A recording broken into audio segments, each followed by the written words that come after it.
ஈஷாவாஸ்ய உபனிஷத்துல 14வது மந்திரத்தையாக்குமே நம்ம பார்த்துட்டு இருக்கோம். கர்மத்தை தேவதா உபாசனையுமாயிட்டு கூட்டிச்சேர்த்து செய்யறத, எல்லாம் கிருஷ்ணார்ப்பணமாயிட்டு செய்யறத, மேக்சிமம் நமக்கு கிடைக்கிற அந்த ஒரு பெனிஃபிட் அப்படிங்கிறது தேவதாலோக பிராப்தியாக்கும் அப்படின்னாக்கும் சொல்லப்படுறது. 7வது மந்திரத்துல சொன்ன மாதிரி சமபாவனையோடு கூடிட்டு சர்வ உயிரினங்களையும் சொந்தம் ஆத்மாவாயிட்டு காணறதுக்கு சாதிக்கிற ஞானிக்கு சோகமோகங்கள் ஒருபோதும் உண்டாகாது. அப்படி இருக்கிற அவஸ்தைதான் இந்த மோட்சம் அப்படிங்கிறது. தேவதாலோக பிராப்தி அப்படிங்கிறதுனால பரிபூர்ண துக்க நிவர்த்தி அப்படிங்கிறது கிடைக்காது. சுகம் மட்டும்தான் தேவலோகத்துல கிடைக்கும். மோட்சம் அப்படிங்கிறது கிடைக்கணும் அப்படின்னாக்கா ஞானம் அப்படிங்கிறது மஸ்ட். சுகிச்சு வாழற தேவர்கள் ஒருபோதும் மோட்சம் வேணும் அப்படிங்கிறத நினைச்சு பார்க்க மாட்டா.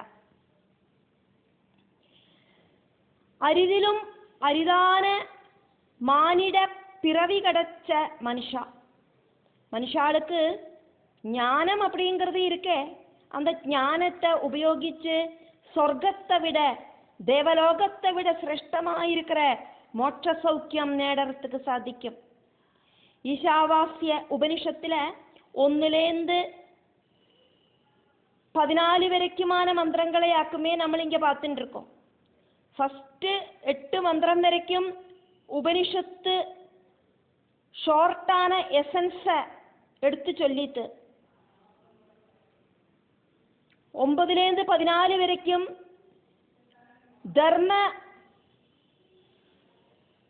தர்மத்துக்கு கட்டுப்பட்டாக்கும் பிரபஞ்ச வியவஸ்தை அப்படிங்கிறத சொல்லி தந்தது.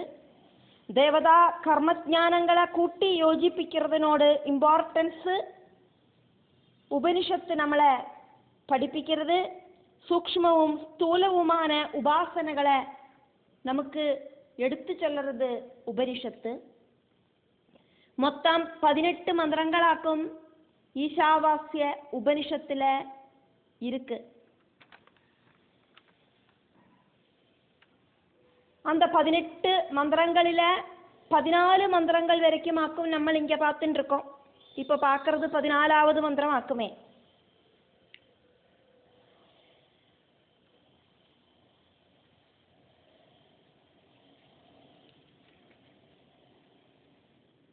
சம்பூதிம் ச விநாசம் ச யஹ தது வேத உபயம் சஹ விநாசேன மிருத்யும் தீர்த்வா சம்பூத்ய அமிர்தம் ஆஸ்னுதே.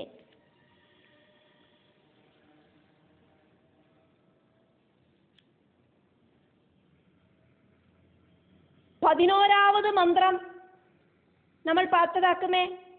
வித்யாம் ச அவித்யாம் ச யஹ தது வேத உபயம் சஹ.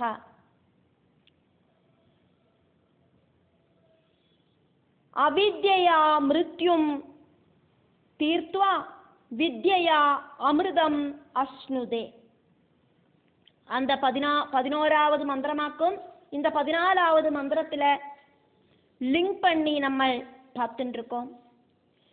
வித்யையையும் அவித்யையையும் ஒரு சேர அனுஷ்டிக்கணும் அப்படின்னு தெரிஞ்சுக்கிறவா கர்ம அனுஷ்டானத்தால மரண பயம் இல்லாதக்கு அந்த மரணத்தை ஜெயிச்சு தேவதா உபாசனையால அமிர்த அவஸ்தைய தேவலோக பிராப்திய பிராபிக்கிறா. அஜ்ஞானம் அப்படிங்கிறத தெரிஞ்சுக்கிறதுக்கு நமக்கு சாதிக்காது. கண்களால இருட்டு இருக்கிற இடத்துல ஒன்னும் காணறதுக்கு சாதிக்காது. ஞானம் உண்டாச்சு அப்படின்னாக்கா அஜ்ஞானமும் இருக்காது. வெளிச்சம் வந்தானாக்கா இருட்டுல என்னெல்லாம் இருந்ததோ அதெல்லாம் நம்மளோட கண்ணுல காணறதுக்கு சாதிக்கும் ஸ்பஷ்டமாயிட்டு. இருட்டு அப்படிங்கிற விஷயத்தை நம்மளால காணறதுக்கு சாதிக்கவே செய்யாது. எங்க பார்த்தானாலும் இருட்டு. கண்ணு அந்த டைம்ல ஆக்டிவேட் ஆகாது. அந்த இருட்டு மட்டும்தான் இருக்கு. அந்த இருட்டுக்குள்ள ஒன்னையுமே நமக்கு காணறதுக்கு சாதிக்காதே. அப்படியாக்குமானா இந்த இருட்டை பார்த்தோம் அப்படின்னு நம்ம எப்படி சொல்லுவோம்? பிரகாசம் இல்லாத அவஸ்தையாக்கும் இருட்டு. இந்த தேவதைகளுக்காக்கும் அமிர்தத்துவ பாவம் அப்படிங்கிறது இருக்கு. கிருதயுகம் 4800 தேவ வருஷம், திரேதாயுகம் 3600 தேவ வருஷம், துவாபர யுகம் 2400 தேவ வருஷம், கலியுகம் 1200 தேவ வருஷம். ஒரு மகாயுகம் அப்படிங்கிறது கிருத திரேதா துவாபர கலியுகங்கள் சேர்ந்ததாக்கும். அப்படியாக்குமானா 4800 + 3600 + 2400 + 1200 12000 தேவ வருஷம். அதாக்கும் ஒரு சதுர்யுகம் அப்படிங்கிறது. பிரம்மா முழிச்சுண்டு சிருஷ்டி பண்ற அவரோடு பகல் டைம் ஆக்கும். இந்த கல்பம் அப்படின்னு சொல்றது 1000 சதுர்யுகங்களாக்கும் ஒரு கல்பம். നമ്മൾ ഒരു കൽപ്പം அப்படின்னு பார்க்கணுமானா ஒரு சதுர்யுகம் எப்படின்னு பார்க்கணும். அதையாக்க நம்ம பார்த்தோம். அப்போ ஒரு சதுர்யுகம் அப்படிங்கிறது 12000 தேவ வருஷம் அப்படின்னாக்கும். அப்படி 1000 சதுர்யுகங்களாக்கும் பிரம்மாவுக்கு ஒரு பகல். அந்த பிரம்மாவோட பகலையாக்கும் கல்பம் அப்படின்னு சொல்லப்படுறது. அதே மாதிரியே 1000 சதுர்யுகங்களாக்கும் பிரம்மாவோடு ராத்திரி. பிரம்மா தூங்குற அந்த ராத்திரி டைமுக்காக்கும் நைமித்திக பிரளயம் அப்படின்னு சொல்லப்படுறது. இப்படி 1000 சதுர்யுக காலகட்டமாயிருக்கிற கல்பம் அப்படிங்கிற பிரம்மாவோடு பகல் டைமில் பிரபஞ்சத்தை பரிபாலனம் பண்றவாளாக்கும் இந்த தேவதைகள். அதை சொல்லறதுக்காகவே இதை சொன்னது. அஷ்டதிக்பாலகர்கள், இந்திரிய அதிஷ்டான தேவதைகள். நம்மளோட சரீரத்திலெல்லாம் கண்ணுக்கு மூக்குக்கு காதுக்கு கைக்கெல்லாம் ஓரோ இந்திரிய தேவதைகள் உண்டு அப்படிங்கிறத நம்மளுக்கு தெரியும். இப்படியெல்லாம் இந்த பிரபஞ்சத்தை பரிபாலனம் பண்ற தேவதைகள். பூமி, பூமிக்கு கீழே 6 பாதாள லோகம், பூமிக்கு மேல 7 பரலோகம். இப்படி பிரம்மாவோடு சத்தியலோகம் வரைக்கும் நீண்டு நிற்கிற, பிரம்மாவோட சத்தியலோகம் இன்க்ளூட் ஆயிருக்கிற பிரபஞ்சம். இந்த பிரபஞ்சம் அப்படிங்கிறத பரிபாலனம் பண்றவாளாக்கும் தேவதைகள். தேவதா உபாசனையால அந்த தேவலோகத்தை பிராபிக்கிறதுக்கு சாதிக்கும் அப்படிங்கிறதையாக்கும் நம்ம பார்த்துட்டு இருக்கோம். பிரபஞ்சத்துல சகலதும் பிரம்மலோகம் வரைக்கும் நசிக்க கூடின தன்மை இருக்கிறதாக்கும். நம்மளை விட கூடுதல் ஆயுள் இருக்கிற பட்சி மிருகாதிகள் எல்லாம் இருக்கு, செடி கொடிகள் எல்லாம் இருக்கு, மரங்கள் இருக்கு. இதெல்லாம் கம்பேர் பண்ணி பார்க்கறத தேவர்களுக்கு நம்மளை விட ரொம்ப ரொம்ப ஆயுள் அப்படிங்கிறது ஜாஸ்தி. அவ்வளவுதான் உள்ளது. அவளுக்கு நாசமில்லை அப்படின்னு சொல்ல முடியாது. அதனாலேயே நம்ம தேவர்களை நம்மளோடு அந்த ஒரு பார்வையால பார்க்கறத அவளுக்கு மரணமில்லாத அவസ്ഥയാക്കും കാണുന്നത്. മനുഷ്യളോട് ആയുസ്ന്ന് பார்த்தானாக்கா மேக்சிமம் ஒரு 120 வயசு, அதை தாண்டி வாழறவாளும் இருக்கா. அதை விட ரொம்ப ரொம்ப ரொம்ப ரொம்ப ரொம்ப ஜாஸ்தியான ஆயுள் இருக்கிறவாளாக்குமே இந்த தேவர்கள். அதனால தேவர்களை நம்ம மரணம் இல்லாதவாளாயிட்டே பார்க்கிறோம். கர்மத்தை தேவதா உபாசனையுமாயிட்டு கூட்டிச்சேர்த்து செய்யறத, எல்லாம் கிருஷ்ணார்ப்பணமாயிட்டு செய்யறத மேக்சிமம் நமக்கு கிடைக்கிற அந்த ஒரு பெனிஃபிட் அப்படிங்கிறது தேவதாலோக பிராப்தியாக்கும் அப்படிங்கிறதையாக்கும் நம்ம பார்த்தோம்.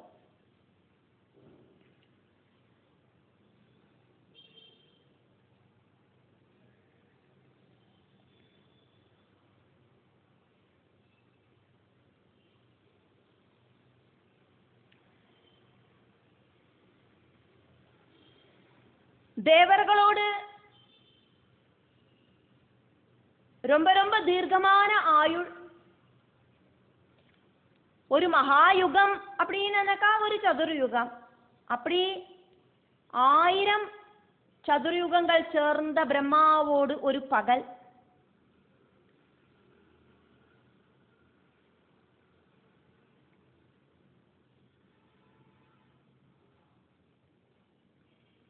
இந்த பிரம்மாவோடு பகல் அப்படிங்கிற கல்பத்துல 14 மனுக்களாக்கும் ஆட்சி பண்ணுவா. சாயம்புவ மனுவிலேந்து ஆரம்பிக்கிற மனுக்கள்.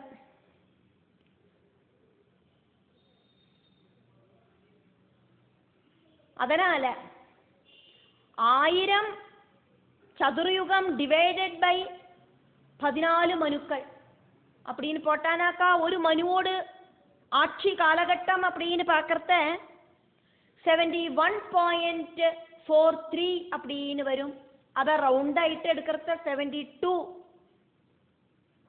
அப்படின்னு எடுத்துக்கலாம், 71 அப்படின்னு எடுத்துக்கலாம். அப்போ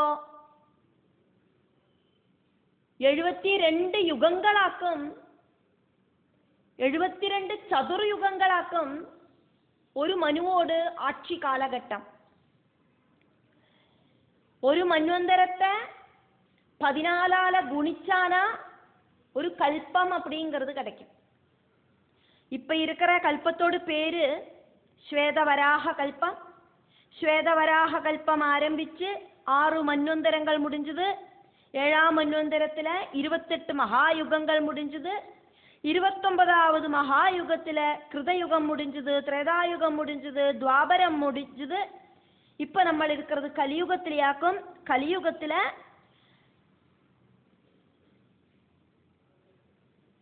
இந்த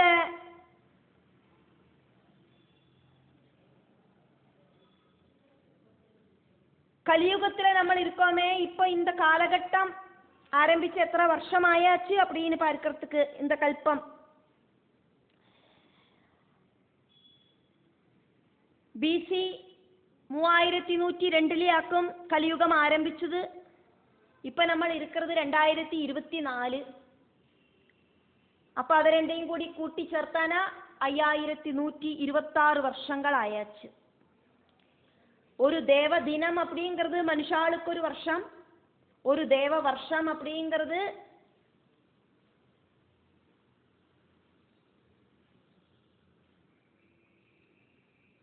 தேவர்களோடு 360 நாள். ഒരു ദേവദിനം മനുഷ്യാൾക്ക് ഒരു വർഷം. കലിയുഗം 1200 ദേവവർഷമാക്കും. അത് മനുഷ്യാളോട് വർഷത്തിലെ പാക്കണമാന ഇൻറ്റു 360. അപ്പൊ 4,32,000 മനുഷ്യ വർഷം.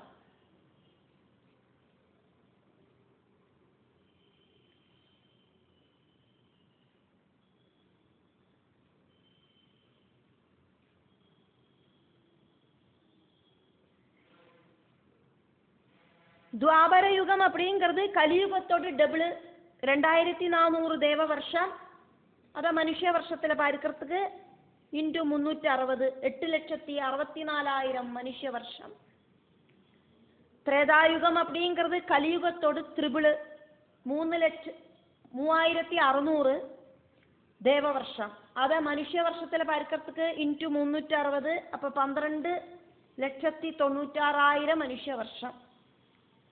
இப்போ 1200 പ്ലസ് 2400 പ്ലസ് 3600 പ്ലസ് 4800 12,000 ദേവവർഷം ആക്കും ഒരു ചതുർയുഗം.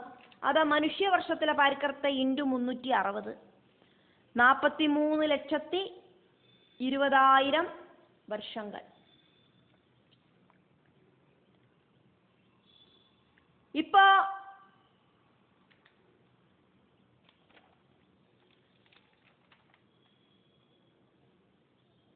இருக்கிற கலி வருஷத்துல நம்ம எத்தனை காலம் முடிஞ்சது அப்படிங்கிறத பார்க்கறோம். 43,20,000 മനുഷ്യ വർഷം ഇൻറ്റു 72 ഇൻറ്റു 6.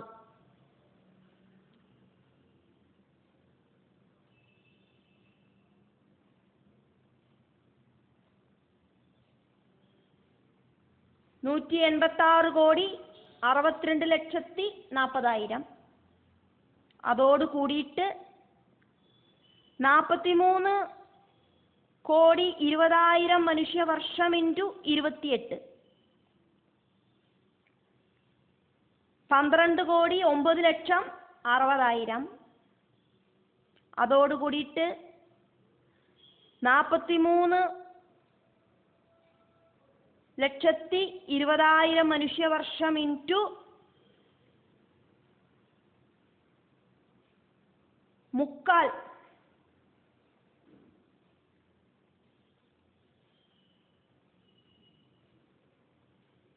കാൽക്കുലേറ്ററിൽ നമ്മൾ പോടുறது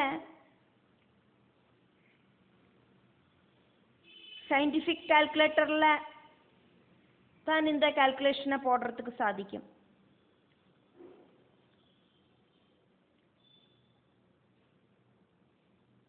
(43,20,00,000 മനുഷ്യവർഷം ഇൻറ്റു 3/4)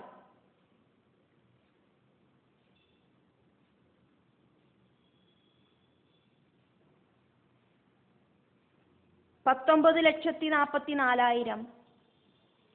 അതോട് കൂടിയിട്ട് കലിയുഗ വർഷം ഇപ്പം ഇരിക്കുന്നത് നമ്മൾ பார்த்தோம் 5126. இப்படி எல்லாத்தையும் கூட்டி சேர்த்தா 199 கோடி வருஷம் ஆயாச்சு. இப்போ முடிஞ்சு போன வருஷங்கள்.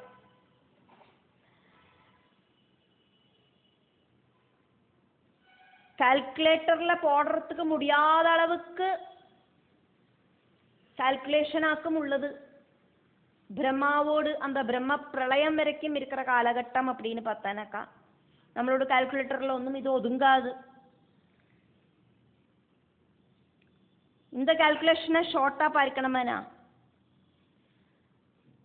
43,20,00,000 ഒരു ബ്രാക്കറ്റ് പോടണം. എന്നിട്ട് 72 அப்படிங்கிறது ஒரு மன்வந்திரத்தோட காலகட்டமாக்குமே. அப்படி 6 மன்வந்திரமாக்க முடிஞ்சிருக்கு. அப்போ 72 × 6 அப்படின்னாக்கா 432. இப்போ 43,20,00,000 എന്നിട്ട് ബ്രാക്കറ്റ് പോട്ടിട്ട് 432 എന്നിട്ട് പ്ലസ് 28 മഹായുഗങ്ങൾ കഴിഞ്ഞിരിക്ക്. அதனால 28 എന്നിട്ട് അതോട് കൂടിയിട്ട് പ്ലസ്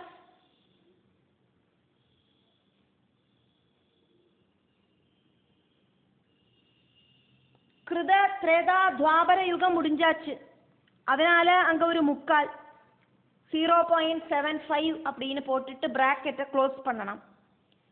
എന്നിട്ട് ഒരു പ്ലസ് എന്നിട്ട് 5126 வருஷம் அப்படிங்கிறதையும் அதில் ஆட் பண்ணினாக்கா നമ്മൾ பார்த்த இந்த காலகட்டம் கிடைக்கும். 199 கோடி வருஷம் அப்படிங்கிறது கிடைக்கும்.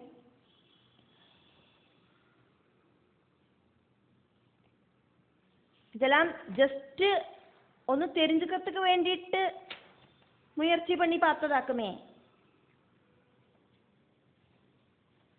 எல்லாம் தெரிஞ்சு எல்லாரும் கிடையாது. இருந்தா கூட ஒரளவு தெரிஞ்ச விஷயங்கள் அது ஆக்செப்டபிளா இருக்கிறத அது சரிதான் அப்படின்னு தோணறத அதை நம்ம சொல்லறதுல தவறு கிடையாது. அதனாலேயாக்கும் இந்த ஒரு கால்குலேஷனை நம்ம இங்கே பார்த்தோம்.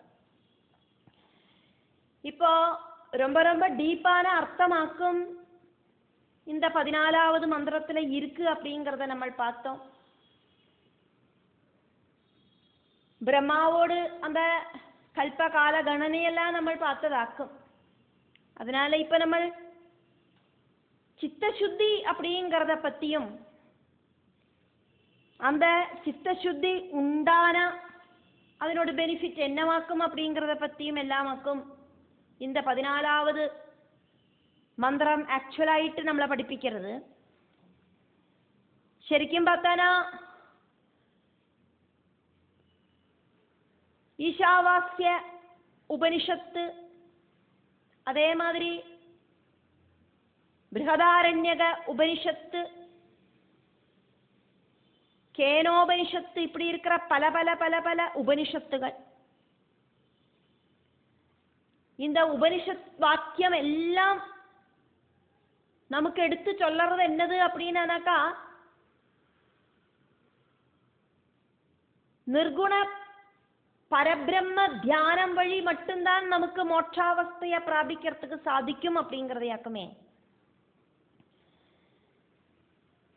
பகவத்கீதை நம்மளை படிப்பிக்கிறதும் இந்த உபனிஷத்து வாக்கியங்களைத்தான்.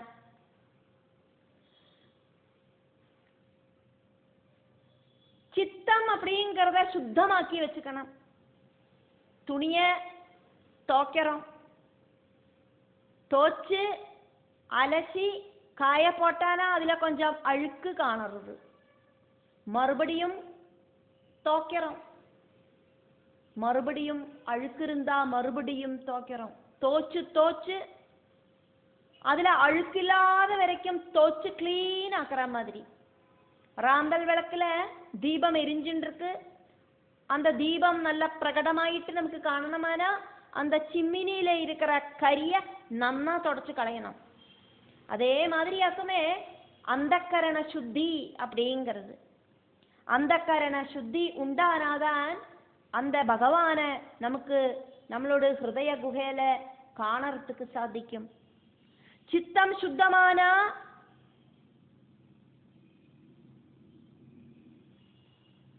பகவான காணறதுக்கு சாதிக்கும்.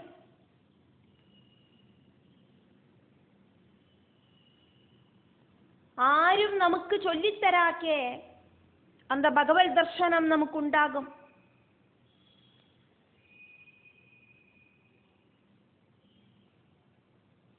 சித்தம் சுத்தமான பகவானை தெரிஞ்சுக்கணும் அப்படிங்கிற ஞானம் ஒருத்தரும் நமக்கு சொல்லித்தராதக்கே நமக்குள்ள உண்டாகும். அன்எக்ஸ்பெக்டட் ஆயிட்டு பகவத் யாத்திரை நடத்தணும் அப்படின்னு நமக்கு தோணும். பகவானை தெரிஞ்சுக்கிறதுக்கு முயற்சி பண்ணுவோம்.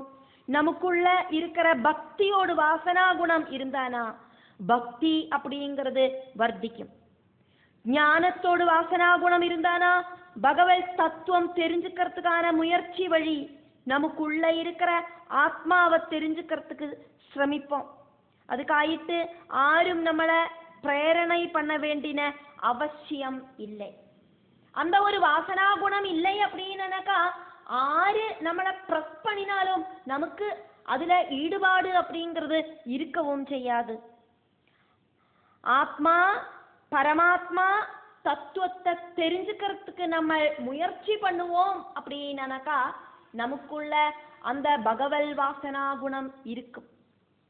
நான் ஆராக்கும் இந்த ஜென்மத்தில் என்னோட டியூட்டி பகவான் நிச்சயிச்சிருக்கிறது என்னவாக்கும் அதெல்லாம் தெரிஞ்சுக்கிறதுக்கு நம்மளால சாதிக்கும். பக்தி யாத்திரை நடத்தினா இங்க பக்தி யாத்திரை அப்படின்னு சொன்னது மனசளவில் பகவானோடு கூடி சேர்ந்து நடந்தானா ஞானம் கிடைக்கும். அதாக்கும் இங்க பக்தி யாத்திரைன்னு சொன்னது. அல்லாக்கி நம்ம இப்படி கோவில் கோவிலா சஞ்சாரம் பண்றதல்ல இங்க உத்தேசிச்ச பக்தி யாத்திரை அப்படிங்கிறது. பகவானோடு கூடி மனசை சேர்த்து வைக்கிறதுக்கான அந்த பக்தி யாத்திரை. அப்படி மனசளவில் பகவானோடு கூடி சேர்ந்து நடந்தானா ஞானம் கிடைக்கும். நிக்கிறதையும் நடக்கிறதையும் சர்வ காரியங்கள் செய்யறதையும் பகவானோடு ஸ்மரணை எப்படி மனசுல உண்டாயிண்டே இருக்கிறதாக்கும் பக்தி யாத்திரை. ஞானம் வழியாக்கும் சஞ்சாரம் அப்படின்னாக்கா பக்தி அப்படிங்கிறது நமக்கு கிடைக்கும். பகவான சரண் அடையிறது வரைக்கும் பூர்ணமான சரணாகதி அடையிற வரைக்கும் நம்ம பகவான் கிட்ட அது வேணும் இது வேணும் அப்படின்னு பல விஷயங்களுக்கு ஆயிட்டு பிரார்த்தனை பண்ணிட்டே இருப்போம். ஆனா கம்ப்ளீட் சரணாகதி அடைஞ்சாலோ அதுக்கப்புறமா எந்த ஒரு வாண்டடும் நமக்கு இல்லை. பகவானே உனக்கு தெரியாதா எனக்கு என்ன வேணும்னு, அதனால நான் இனி ஒன்றும் கேட்க மாட்டேன், என்னோட ஆவலாதிகள் எல்லாம் நான் இதா ஸ்டாப் பண்ணிட்டேன். சரீரம் நானாக்கும் அப்படின்னு அபிமானிச்சு எனக்கு வலிக்கிறதே அப்படின்னு அலறி கூப்பிட்டு நம்ம கத்துறோம். அந்த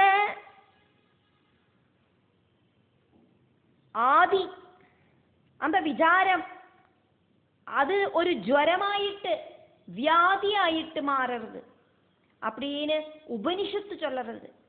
ശരീര അഭിമാനം മാറ്റിത്തറത്തുക്ക് ഭഗവാൻ കിട്ട നമ്മൾ പ്രാർത്ഥിപ്പோம். കാരണം ശരീരத்துக்கு അസുഖങ്ങൾ அப்படிங்கிறது வந்துட்டே இருக்கும். തലവലി മാറിനാനാ കാത് വലി വരും, വയത്തവലി വരും, കഴുത്ത് വലി വരും, പനി വരും. இப்படின்னு ശരീരத்துக்கான അസ്വസ്ഥതകൾ ലൈഫ് ലോങ് வந்துட்டே இருக்கும். அதுக்கு ஒரு ஃபுல் ஸ்டாப் ஒன்றும் இல்லை. சுகரு, ப்ரெஷரு, கொலஸ்ட்ரால் இப்படின்னு எந்த ஒரு ஃபுல் ஸ்டாப்பும் இல்லாதக்கும் இந்த சரீர அஸ்வஸ்ததைகள் வந்துட்டு இருக்கு. பகவான் கூட இருந்தானாக்காலோ சரீரம் அப்படிங்கிற ஜுவரம், இந்த சரீரம் நானாக்கும் அப்படிங்கிற போதம் இல்லாம போயிடும். சரீரம் ஜெனிச்சு சரீரம் மரிச்சு போச்சு அப்படின்னே சொல்லலாம். சரீரம் ஜெனிச்சது, இப்ப சரீரம் போதம் இல்லாததுனால சரீரம் அப்படிங்கிறது இல்லவே இல்லை அப்படின்னே சொல்லிடலாம். ஜீவனும் மரணവും ஜீவனும் ஜனனവും இதுக்கு ரெண்டுக்கும் எந்த ஒரு கனெக்ஷனும் இல்லை. இந்த ஜீவனுக்கு மரணம் அப்படிங்கிறதும் ஜனனம் அப்படின்னும் இல்லை. தேக மோகம் அப்படிங்கிறது இல்லாம ஆயிடுத்துன்னா சரீரத்தை சம்பந்திச்ச துக்கம் அப்படிங்கிறதும் கிடையாது. தேகமோகம் இல்லாம பண்ணணுமே பகவானே அப்படின்னு நமக்கு பகவான் கிட்ட பிரார்த்திக்கிறதுக்கு சாதிக்கணும். சரீர சம்பந்தமான துக்கம், வீடு சம்பந்தமான துக்கம், பந்து ஜனங்கள் சம்பந்தமான துக்கம், பண சம்பந்தமான துக்கம், பெரிய பெரிய மோகத்துல பெரிய பெரிய வீடு வச்சோம், அதுல சந்தோஷத்தோடு கூடி வாழறதுக்கு சாதிக்கலை அப்படின்னாக்கா அது துக்கமல்லாதைக்கு வேற என்னவாக்கும்? ஆக்ரகங்களுக்கு ஒரு ஃபுல் ஸ்டாப் அப்படிங்கிறது இல்லை. 100 வயசானாலும் ஆசைகளுக்கு ஃபுல் ஸ்டாப் இல்லை.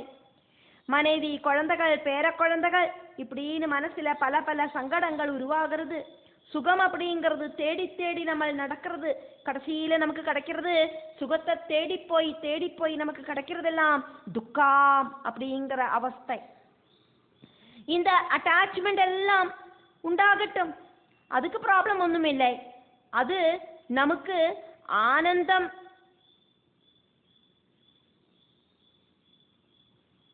தரக்கூடின ஒன்று ஆகணும் அப்படின்னாக்கா இந்த அட்டாச்மெண்ட்டுகள் எல்லாம் நமக்கு ஆனந்த அவஸ்தைய கொடுக்கக்கூடினது ஆகணும் அப்படின்னாக்கா நம்மளோட மனசுக்குள்ள பகவத் ஸ்மிருதி அப்படிங்கிறது உண்டாகணும்.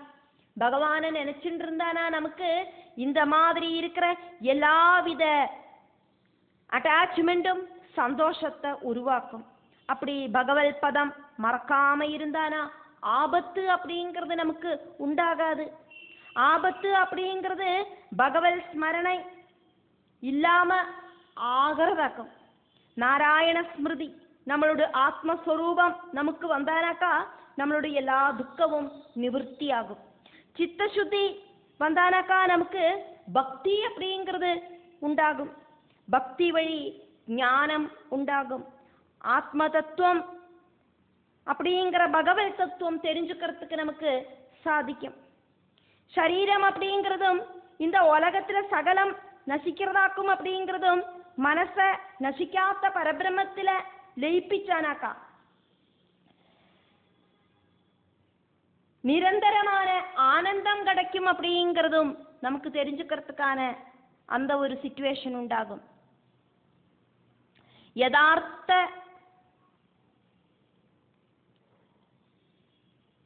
ഭക്തനോട് മുന്നാലെ തീർച്ചയായിട്ടും ഒരു குரு அப்படிங்கிறவர் பகவான்டே அந்த குருவாயிட்டு அந்த பக்தனோடு முன்னால பிரத்யட்சப்படுவர். பகவானே குருவாயிட்டு பக்தனோடு முன்னால கட்டாயம் பிரத்யட்சப்படுவர். அந்த குரு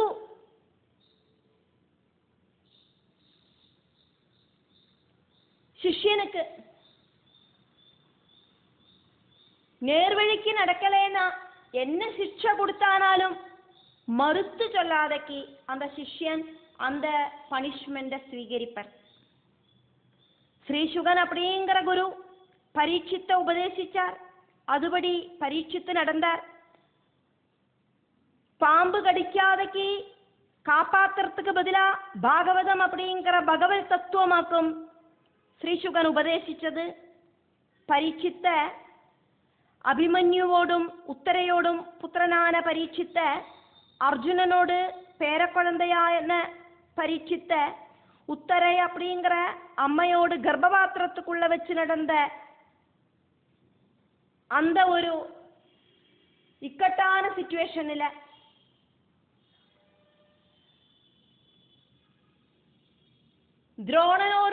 ദ്രോണാചാര്യനോട് പുത്രൻ உத்தராகர்ப்பத்தில் இருக்கிற அந்த பரீட்சித்தை கொல்லறதுக்கு முயற்சி பண்ணினோன்னு அந்த உத்தரையோடு கர்ப்பபாத்திரத்துக்குள்ளேயே பகவான் அந்த பரீட்சித்துக்கு மறுஜென்மம் கொடுத்ததாக்கும்.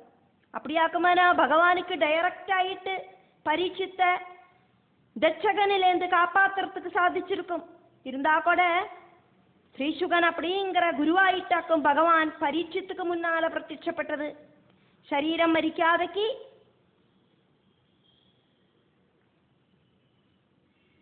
രക്ഷപ്പെടുത്തലേ ഭഗവാൻ എന്നെ ചെഞ്ചാർ ഭാഗവത ഉപദേശമാക്കും പണിനാർ.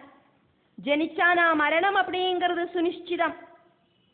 பரீட்சித்தோடு அந்த ஆயுள் தீரற சமயம் ஆயாச்சு அப்படிங்கிறது தெரிஞ்சதுனாலேயாக்கும் ஸ்ரீசுகன் பாகவத உபதேசத்தை நடத்தினது. ശരീരം அப்படிங்கிறது மண்ணிலேந்து வந்ததாக்கும். மண்ணிலேந்து வந்த ശരീരം மண்ணுக்கே போகும். உண்டானத எல்லாத்துக்கும் பஞ்சபூதங்களிலேந்து உண்டான எல்லாத்துக்கும் அழிவு அப்படிங்கிறது இருக்கு. பஞ்சபூதங்களிலேந்து உண்டான ശരീരം பஞ்சபூதங்களில் ലയിക്കத்தான் வேணும். ஜனிச்சானா மரிக்கத்தான் வேணும். அதனால நித்தியமாயிருக்கிற ஜீவனுக்கு ஆத்மாவுக்கு தைரியம் கொடுத்தார் ஸ்ரீசுகன் வழி பகவான். ஆத்மாவுக்கு மரணம் அப்படிங்கிறது கிடையாது. அதனால ஆத்மாவுக்கு மரண பயத்தை போக்கினார். சரீரம் நான் கிடையாது அப்படின்னும் ஜீவாத்மா அப்படிங்கிற என்னோட சொரூபம் என்னவாக்கும் அப்படின்னும் தெரிஞ்சானா அதுக்கப்புறம் சரீரம் ஜீர்ணிச்சு போனாலும் சங்கடம் அப்படிங்கிறது உண்டாகாது. அந்த தைரியமாக்கும் பகவான் பாகவதம் வழியா ஸ்ரீசுகன் வழியா பரீட்சித்துக்கும் நமக்கும் கொடுக்கிறார். ஆத்மஞானம் மட்டும்தான் யதார்த்த மெடிசின். அதனாலேயே ஸ்ரீசுகன் அப்படிங்கிற பகவான் பரீட்சித்துக்கிட்ட பகவல் தத்துவமாயிருக்கிற பாகவதத்தை சொல்லி அந்த பரீட்சித்து அப்படிங்கிற ராஜாவோடு சரீரத்துக்குள்ள இருக்கிற ஜீவனுக்கு மரண பயத்தை போக்கினார். உங்களுக்கு 7 நாள் கொடியும் இருக்கு, பயந்துக்காம இருங்கோ. உங்களை தட்சகன் கடிக்கிறதுக்கு 7 நாள் கொடியும் இருக்கு. அதனால உங்களோட பயத்தை நான் போக்கிடுறேன் அப்படின்னாக்கும் ஸ்ரீசுகன் சொன்னது. பயந்துக்காதங்கோ அப்படின்னு சொன்னார். பகவான் குரு ரூபத்துல கொடுக்கிற அந்த உபதேசம் அப்படிங்கிறது பயமில்லாத அபயமாக்கும். குரு பயந்துக்க கூடாது அப்படின்னு சொன்னாக்கா அதுக்கப்புறமா பயம் அப்படிங்கிறது உண்டாகாது. ஒரு நல்ல வைத்தியன் ரோகிகிட்ட ரோகத்தை சொல்லி பயமுறுத்த கூடாது. சாரமில்லை உனக்கு ஒன்றும் இல்லை அப்படின்னு சொன்னாலே மனசுக்கு சுகமுண்டாயிட்டு பாதி நோய் போயிடும். அதே மாதிரி குரு அப்படிங்கிறவர் பயந்துக்காதே அப்படிங்கிற அபயஹஸ்தத்தை கொடுப்பார். சின்ன சின்ன பனிஷ்மெண்ட் எல்லாம் கொடுத்தாலும் அந்த குருவோடு மனசுக்குள்ள கருணை அப்படிங்கிறது எப்பவும் இருந்துட்டே இருக்கும். பகவானும் குருவும் ஒன்னுதான் அப்படின்னாக்கும் பகவான் பல சந்தர்ப்பங்களிலும் சொல்லுவர். அபயஹஸ்தம் நீட்டுறவாளாக்கும் பகவானும் குருவும். அதையும் நம்ம இங்க பார்த்துண்டு பகவத்கீதையோடு அந்த ஷார்ட் எசன்ஸையும் நம்ம பார்த்துடலாம். பகவத்கீதை தான் இந்த உபனிஷத்துகளில சொல்லியிருக்கப்பட்ட எல்லாம். பகவத்கீதையோட ஷார்ட் எசன்ஸை நம்ம பார்க்கலாமே. எல்லா அத்தியாயங்களிலையும் சொல்லப்பட்டிருக்கிற விஷயம் என்ன அப்படிங்கிறத ரொம்ப ரொம்ப ஷார்ட் ஆயிட்டு ஒரு சாத்துக்கொடிய புழிஞ்சு அதனோட ஜூஸை குடிக்கிற மாதிரி நம்ம பார்க்கலாம்.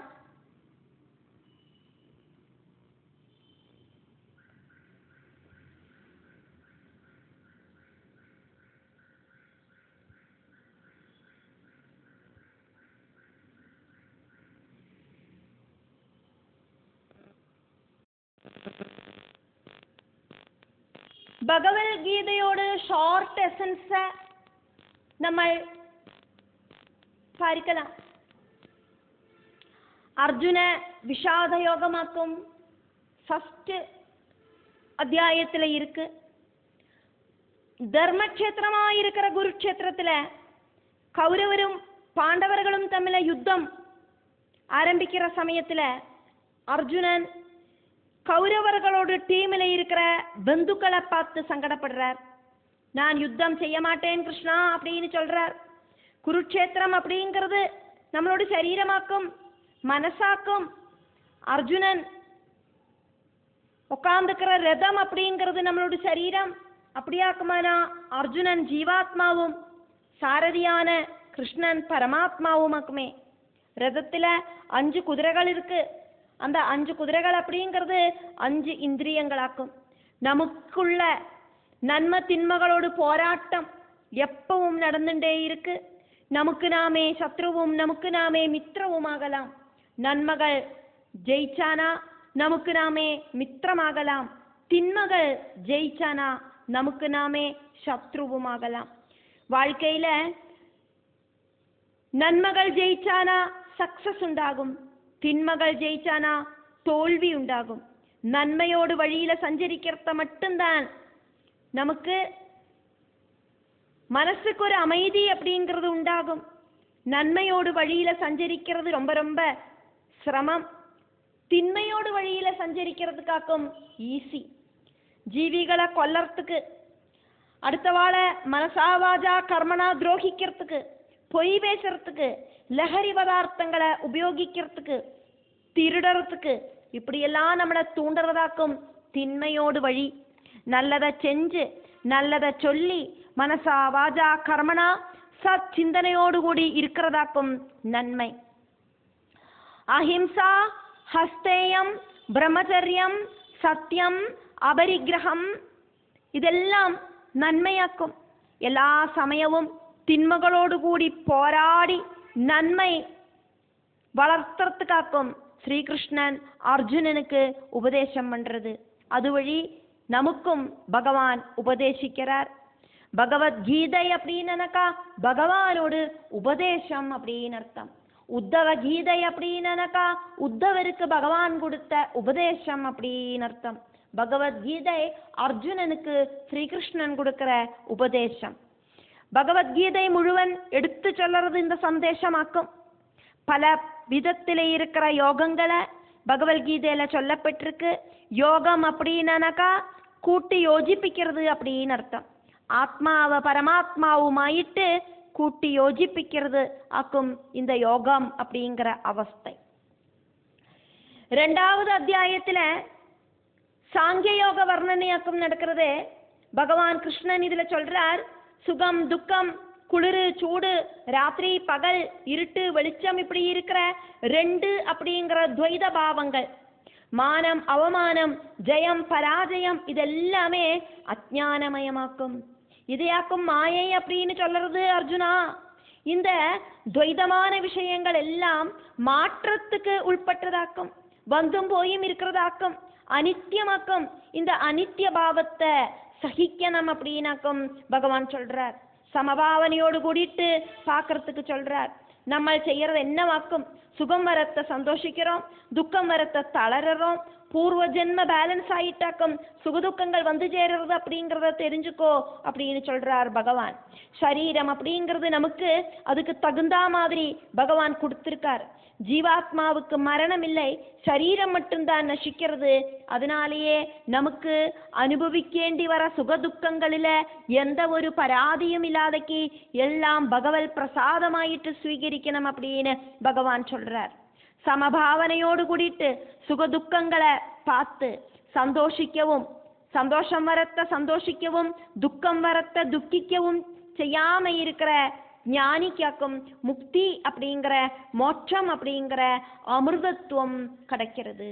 அந்த அமிர்தத்துவத்தை ஆக்குமே ஈஷாவாஸ்ய உபனிஷத்துல நம்ம இங்க பார்த்துட்டு இருக்கோம். நம்மளோட பழைய வஸ்திரத்தை உபேட்சிச்சு புதிய வஸ்திரத்தை தரிக்கிற மாதிரியாக்கும் ஜீவாத்மா ஒரு சரீரம் விட்டு அடுத்த சரீரத்துல பிரவேசனம் பண்றது. கர்மம் மட்டும் செய் அர்ஜுனா, பிரதிபலத்தை எதிர்பார்க்காதே அப்படின்னு பகவான் சொல்றார். 3வது அத்தியாயம் கர்மயோகமாக்கும் வர்ணிக்கிறது. மனசிலேந்தாக்கும் எல்லா கர்மங்களும் ஆரம்பிக்கிறது. மனசு வழி செய்யற கர்மங்களுக்காக்கும் அதனோட பலன் அப்படிங்கிறது கிடைக்கிறது. ஒராளை கொல்லணும், ஒராளை துரோகிக்கணும் அப்படின்னு மனசுல நினைச்சா அதனோட பலம் நமக்கு கிடைக்கிறது.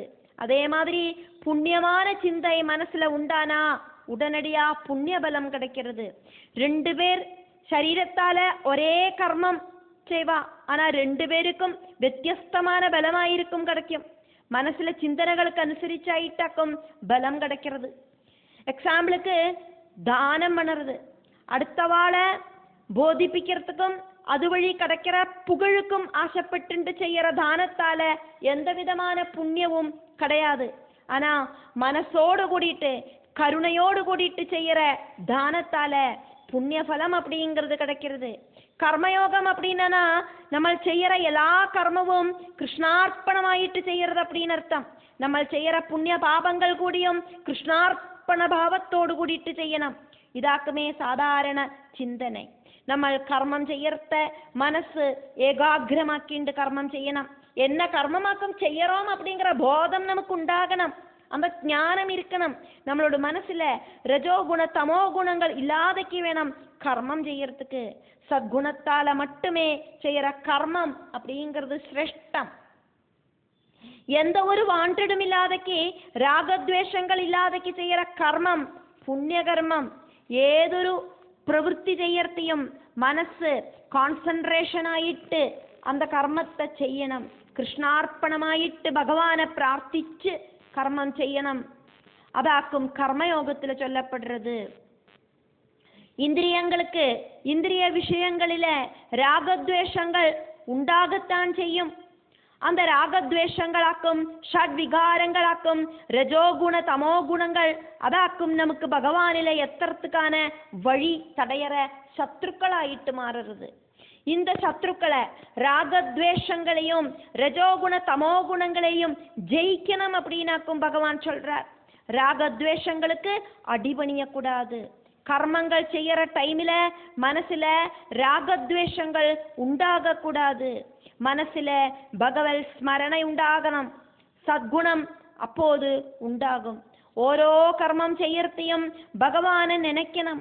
ஓரோ கர்மம் செய்யறதையும் நமக்குள்ள அஜ்ஞான காரணங்களாயிருக்கிற ஷட்விகாரங்கள் இருக்கா அப்படின்னு ரொம்ப ரொம்ப உன்னிப்பா கவனிச்சுண்டு ரொம்ப ரொம்ப பிரதானமான கர்மங்களை செய்யத்தான் வேணும். காரணம் கர்மம் உண்டாகிறது ராகத்வேஷங்கள் காரணமாக்கும் அப்படிங்கிற சிந்தை நம்ம தெரிஞ்சிருக்கணும். இது தெரிஞ்சுக்கலை அப்படின்னாக்கா நமக்கு கர்மயோகம் அப்படிங்கிறது புரிஞ்சுக்கலை அப்படிங்கிற அந்த ஒரு அறிவும் நமக்கு உண்டாகணும். 4வது அத்தியாயத்துல ஞான கர்ம சந்நியாச யோகமாக்கும் சொல்லப்படுறது. ஞானத்தால எப்படி கர்மத்தையும் கர்மபலத்தையும் வேண்டான்னு வச்சுட்டு கர்மம் அப்படிங்கிறத செய்யலாம் அப்படிங்கிறதாக்கும் இந்த அத்தியாயத்துல ஞான யோகத்தோடு கூடிட்டு கர்மம் சேர அந்த விஷயத்தை சொல்லப்படுறது. ஞானயோகம், பக்தி யோகம், கர்மயோகம், ராஜயோகம் இப்படின்னு 4 முக்கியமான யோகங்களை பகவத்கீதையில பகவான் சொல்றார். இந்த 4ம் தனித்தனியா செஞ்சானா பலன் கிடைக்காது. 4 யோகங்களும் ஒரு சேர செஞ்சாதான் பூர்ண பலப்பிராப்தி கிடைக்கும் அப்படின்னு பகவான் சொல்றார். ஞானம் இல்லாதக்கு கர்மம் செஞ்சானா கர்மயோகமாகாது. கர்ம ஞான ராஜயோகங்கள் இல்லாதக்கு பக்தி யோகத்துக்கு பலப்பிராப்தி கிடைக்காது. இதெல்லாம் எப்படி பிராக்டிக்கல் ஆயிட்டு செய்யலாம் அப்படிங்கிறதுக்கு தியானம் அப்படிங்கிறது படிக்கணும் அப்படின்னு பகவத்கீதை வழியா பகவான் சொல்றார். எல்லா ஸ்லோகங்களும் வாசிக்கிற மாதிரி சும்மா வாசிச்சு பைஹார்ட் செஞ்சு அப்படி ஒரு பைஹார்ட் செய்ய வேண்டிய விஷயம் கிடையாது பகவத்கீதை. தியானிக்கிறதுக்கான விஷயமாக்கும் பகவத்கீதை. சத்தியம் அப்படிங்கிறது 3 டைப்லயாக்கும் இருக்கு. வாக்கிய சத்தியம், அனுமான சத்தியம், பிரத்யட்ச சத்தியம். வாக்கிய சத்தியம் அப்படிங்கிறது வேத உபனிஷத்துகளில சொல்லப்படுற பகவல் வசனங்களாக்கும். அது நமக்கு தெரிஞ்சுக்கிறதுக்கான நாலெட்ஜ் ஆக்கும். சரீரத்துக்கும் மனசுக்கும் அப்பாற்பட்டதாக்கும். ஆத்மா சரீரம் நசிக்கிறதாக்கும் இந்த ஞானமாக்கும் வாக்கிய சத்தியம். அனுமான சத்தியம் அப்படிங்கிறது இந்த விஷயங்களை நம்ம சிந்திச்சு உറപ്പിக்கிறோம். இது 2 வழியும் நமக்கு முக்தி அப்படிங்கிறது கிடைக்காது. 3வது சத்தியமாக்கும் பிரத்யட்ச சத்தியம். பகவத்கீதையிலையும் வேத உபனிஷத்துகளிலையும் சொல்லுற விஷயங்களை தியானம் வழியா நம்ம சுயம் கண்டத்தி பரபிரம தத்துவத்தை தெரிஞ்சுக்கவும் செய்யறோம். பிரம்மஞான லப்தி கிடைச்சானா அதுக்கப்புறமா நமக்கு கிடைக்கிறது முக்தியாக்கும். அதனால வாழ்க்கை காலம் ஃபுல்லா பகவத்கீதையும் வேத உபனிஷத்துகளும் படிச்சதாலேயோ மனசால புரிஞ்சுட்டனாலேயோ முக்தி அப்படிங்கிறது கிடைக்காது. பகவத் திருரூபத்தை பகவானுக்கு ஒரு ரூபம் கொடுத்துண்டு மனசை அந்த ரூபத்தில் கான்சென்ட்ரேட் செஞ்சு ஜீவாத்மாவை பரமாத்மாவில் லயிப்பிக்கணும். இதுதான் தியான சமாதி அவஸ்தை. கர்மயோகம், ஞானயோகம், பக்தி யோகம், ராஜயோகம் எல்லாத்திலையும் தியானம் அப்படிங்கிறது மஸ்ட். தியானம் அப்படின்னா ஃபுல்லா கான்சென்ட்ரேஷன் ஆயிட்டு இருக்கிறது அப்படின்னு அர்த்தம். தியானத்தால நம்ம செய்யற கர்மங்கள், அந்த கர்மங்களை எப்படி வேண்டான்னு வைக்கலாம் அப்படின்னு பகவான் இந்த 4வது அத்தியாயத்துல டீட்டெயில் ஆயிட்டு வர்ணிக்கிறார். ராகம், துவேஷம், பயம் இப்படி இருக்கிற ஷட்விகாரங்களை உபேட்சிச்சு பகவானில ஆசிரயிக்கிறவா ஞானமா இருக்கிற தபசால பரிசுத்தர்களாயிட்டு புனிதமாக்கப்பட்டு பகவானை பிராபிச்சிருக்கா அப்படின்னாக்கும் பகவான் சொல்றார். மனசுல உண்டாகிற துவைத பாவங்களாயிருக்கிற ராகத்வேஷங்களை உபேட்சிச்சுண்டு கர்மம் செய்தாலாக்கும் ஞான கர்ம சந்நியாச யோகம் உண்டாகிறது. தியானத்தால மட்டும்தான் இது சாதிக்கும். தியானிக்கிறதையாக்கும் மனசுல ரஜோகுண தமோ குணங்களை நம்ம தெரிஞ்சுக்கிறோம். ഓരോ പ്രവൃത്തി ചെയ്യർത്തിയും നമ്മൾ ധ്യാനിക്കണം. മനസ്സ് കോൺസെൻട്രേഷനോട് കൂടിയാക്കിണ്ട് എന്നെ പ്രവൃത്തി ചെഞ്ചാലും അതിലെ ശ്രദ്ധയോടുകൂടി പ്രവൃത്തി ചെയ്യണം. ചെയ്യற പ്രവൃത്തി ശരിയാക്കുമാ തെറ്റാക്കുമാ அப்படின்னு தெரிஞ்சுண்டு പ്രവർത്തിക്കണം. സ്വസ്ഥമായിട്ട് உட்கார்ந்துண்டு மட்டும்தான் தியானம் செய்யறதுக்கு சாதிக்கும் அப்படின்னு கிடையாது. ராகத்வேஷ பயங்களை உபேட்சிச்சு ஞானம் வளர்த்தனம் அப்படின்னு இந்த அத்தியாயத்தில் சொல்லப்படுறது. ராகத்வேஷ மோக அவஸ்தைகள் இல்லாத அவஸ்தை உண்டாயிட்டு ஞானத்தால நமக்கு முக்தி உண்டாகிறது அப்படின்னு பகவான் இந்த 4வது அத்தியாயத்துல சொல்றார். ஒரிடத்துல அமைதியா கண்ண மூடிட்டு உட்கார்ந்து இருக்கிறது மாத்திரமல்ல தியானம். செய்யற பிரவൃத்தியை ரொம்ப ரொம்ப கான்சென்ட்ரேஷனோடு கூடிட்டு செய்யலக்கும் தியானம் அப்படிங்கிறது. இனி அடுத்ததாயிட்டு பகவத்கீதையில 5வது அத்தியாயம் அப்படிங்கிறது கர்ம சந்நியாச யோகமாக்குமே. சரீரம் மனசு சம்பந்தமான எல்லா விஷயங்களையும் உபேட்சிக்கல் தியானம் வழியாக்கும். இது நம்ம தெரிஞ்சுக்கிறோம். வாழ்ந்துட்டு இருக்கிற காலத்துல காம குரோதங்களை கண்ட்ரோல் செய்யறதுக்கு சாதிக்கிறவன் யதார்த்த சுகத்தை அனுபவிக்கிறான். இப்படியாக்கும் சந்நியாச யோகத்துல நம்ம கர்மம் செய்யறோம். ஆனா ஞானம் வழி எல்லாத்தையும் அதை உபேட்சிக்கிறோம். இங்கேயும் காமக்ரோதத்தை எடுத்து சொல்லத்தான் செய்யறா. சுகம் அனுபவிக்கிறது அப்படின்னு இருந்தா கூடயும்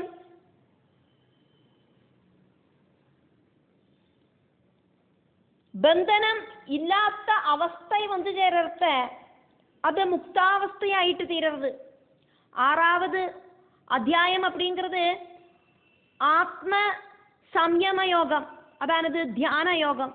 തന്നെത്താൻ കൺട്രോൾ ചെയ്യற யோகம். சரீரத்தாலேயும் வாக்குகளாலேயும் இருக்கிற கர்மத்தை கண்ட்ரோல் செயல் கிடையாது, மனசை கண்ட்ரோல் செய்யற அந்த ஒரு யோகத்தையாக்கும் இங்க சொன்னது.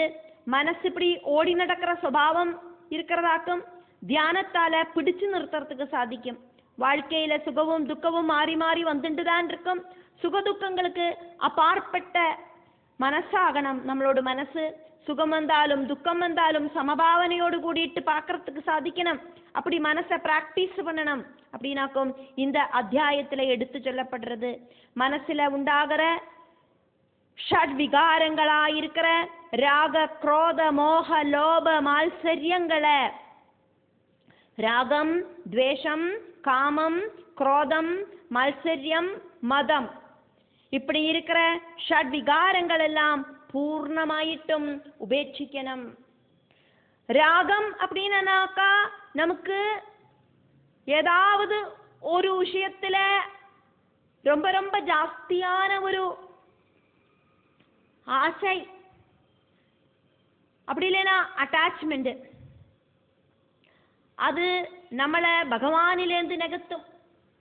அப்படி இந்த பிரகிருதி விஷயங்களில அட்டாச்மெண்ட் வைக்கிறதுக்கு பதிலா அந்த ராகம் அப்படிங்கிறத பகவான் மேல வச்சிடலாம்.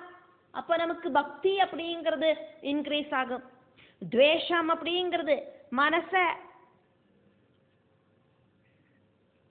பலவித சிந்தனைகளால நமக்கு நினைச்ச விஷயங்கள் கிடைக்கலை அப்படின்னா அதுல ஒரு துவேஷம் உண்டாகிறது. அந்த துவேஷம் அப்படிங்கிற பாவம் நம்மளோட மனசுக்குள்ள இருக்கிற ஈஸ்வர சைதன்யத்தை நகர்த்தும். அதே மாதிரி காமம், அது வேணும் இது வேணும் அப்படிங்கிற ஆசை, குரோதம் ஆக்ரகம் சாதிக்கலை அப்படின்னா நமக்கு உண்டாகிறதாக்கும் குரோதம். மால்சரியம், நம்ம நினைச்சது நமக்கு கிடைக்கல ஆனா அடுத்த வாளுக்கு அது கிடைக்கிறத அவாகிட்ட ஒரு போட்டி உண்டாகிறது. மோகம், சரீரமாக்கும் இந்த பிரபஞ்சமாக்கும் சத்தியம் அப்படின்னு நினைச்சு மாயா லோகத்துக்கிட்ட இருக்கிற பிரமம். மதம் அப்படின்னாக்கா அகங்காரம். இப்படி இருக்கிற ஷட்விகாரங்களை பூர்ணமாயிட்டு வேண்டான்னு வச்சு இந்திரியங்களை எல்லாத்திலேந்தும் பின்வலிச்சு ஆமை எப்படியாக்குமோ தன்னோட கையையும் காலையும் எல்லாம் அந்த அதனோட புறம் தோடுக்குள்ள இழுத்து வச்சுக்கிறது, அதே மாதிரி மனச ஜீவாத்மாவில இந்த பிரகிருதியிலேருந்து இழுத்து பிடிச்சு கொண்டு போய் வைக்கணும். வேற ஒன்றும் நினைக்காதக்கு இருக்கணும். பிரவൃத்தி செய்யற டைம்ல மனச ஓடி போறதுக்கு அனுமதிக்காதக்கு நமக்குள்ளேயே பிடிச்சு நிறுத்தணும். இதெல்லாமாக்கும் இந்த அத்தியாயம் நமக்கு சொல்லித்தருது. 7வது அத்தியாயம் அப்படிங்கிறது ஞான விஞ்ஞான யோகம். ஞானம் அப்படிங்கிறதால இங்க சொல்லப்படுறது கேட்டதோ சிந்திச்சதோ ஆன அறிவு கிடையாது, அனுபவத்தால இருக்கிற ஞானம். அனுபவ ஞானத்துக்கு மட்டும்தான் நமக்கு முக்தி தரத்துக்கான அந்த ஒரு சாத்தியதை உண்டாகும். தியானம் வழி மட்டும்தான் அனுபவ ஞானம் கிடைக்கும். இந்த உலகத்துல பகவான் அல்லாதக்கு யாரும் இல்லை அப்படின்னு சொல்லறது. ஷட் விகாரங்களில ஏதாவதும் எப்பவும் நமக்குள்ள இருந்துட்டே இருக்கும். நம்ம எப்பவும் சிரிச்சுட்டே இருக்க மாட்டோம், எப்பவும் அழுதுண்டே இருக்க மாட்டோம், எப்பவும் டென்ஷனாவே இருக்க மாட்டோம், எப்பவும் வலியோடையே இருக்க மாட்டோம், எப்பவும் சுகமாகவும் இருக்க மாட்டோம். அதனாலயாக்கும் நமக்கு பகவான் கிட்ட எத்திப்படுறதுக்கு சாதிக்காம இருக்கு. ஷட் விகாரங்களாக்கும் இந்த மாயை அப்படிங்கிறது, மாயை அப்படிங்கிற வலைய நெகத்தினாக்கா அந்த சொர்ண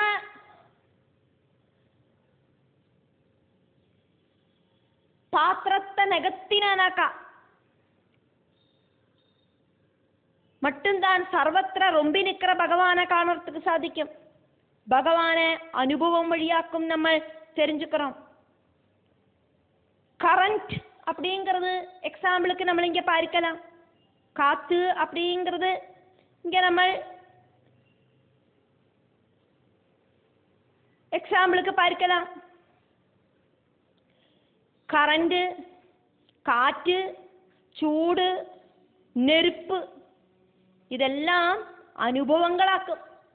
அதெல்லாம் நமக்கு கண்ணால நெருப்பை காணறதுக்கு சாதிக்கும். ஆனால் சூடு அப்படிங்கிறத அனுபவத்தால் தான் தெரிஞ்சுக்கிறதுக்கு சாதிக்கும். கரண்ட் இருக்குன்னு தெரியணுமானா ஒரு பல்பை போட்டானா தெரியும். ஆனால் கரண்டை கண்ணுக்கு காணாது, அனுபவம் வழியாவாக்கும் அது தெரியறது. காற்று அப்படிங்கிறது கண்ணால காண முடியாது, அது அனுபவத்தாலேயாக்கும் நம்ம தெரிஞ்சுக்கிறோம். அதே மாதிரி வலி, சங்கடம், சந்தோஷம், உப்பு, புளி, காரம் இதெல்லாம் அனுபவங்களாலேயாக்கும் நம்ம தெரிஞ்சுக்கிறோம். ஷட்விகாரங்களை பூர்ணமாயிட்டும் உபேட்சிக்கணும் அப்படின்னாக்கும் இங்க சொல்லப்படுறது. ராகத்வேஷங்கள் எப்படி உண்டாகிறது அப்படின்னு தெரிஞ்சுக்கலை அப்படின்னாக்கா ஞானம் அப்படிங்கிறது உண்டாகாது. ஞானம் அப்படிங்கிறது உண்டாகாது அப்படின்னாக்கா முக்தி அப்படிங்கிறது உண்டாகாது. 8வது அத்தியாயத்துல அக்ஷர பிரம்ம யோகம், நாசமில்லாத பிரம்மம். இது வழி யோகத்தை பிராபிக்கிறது எப்படி? நம்மளோட ஸ்ரத்தையை எப்பவும் நகத்தாம அக்ஷரமான பிரம்மத்துல வைக்கணும். அதாக்கம் இங்க சொல்லப்படுறது. நமக்குள்ள இருக்கிற ஆத்மாவை தெரிஞ்சுக்கிறதுக்கு எப்பவும் முயற்சி செஞ்சுட்டே இருக்கணும்.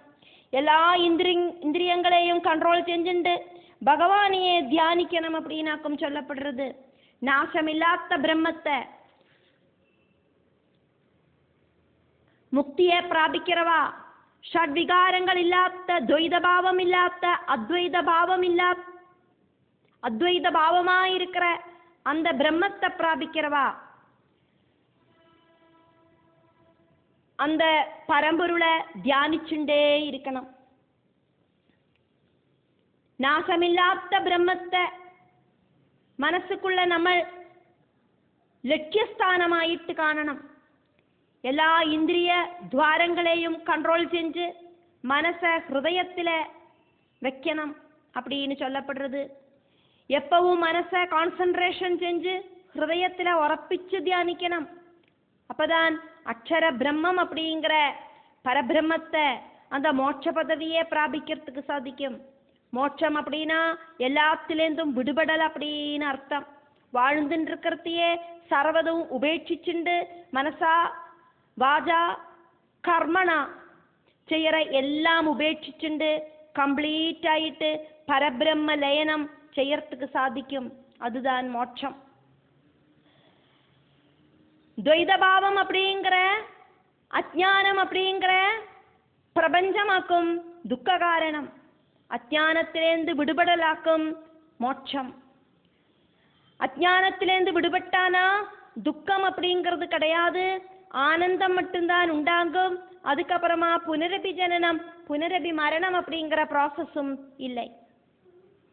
பகவத்கீதையில 9வது அத்தியாய அப்படிங்கிறது ராஜவித்யா, ராஜகுஹ்ய யோகம், டாப் லெவல் வித்யை, டாப் சீக்ரெட் யோகம்.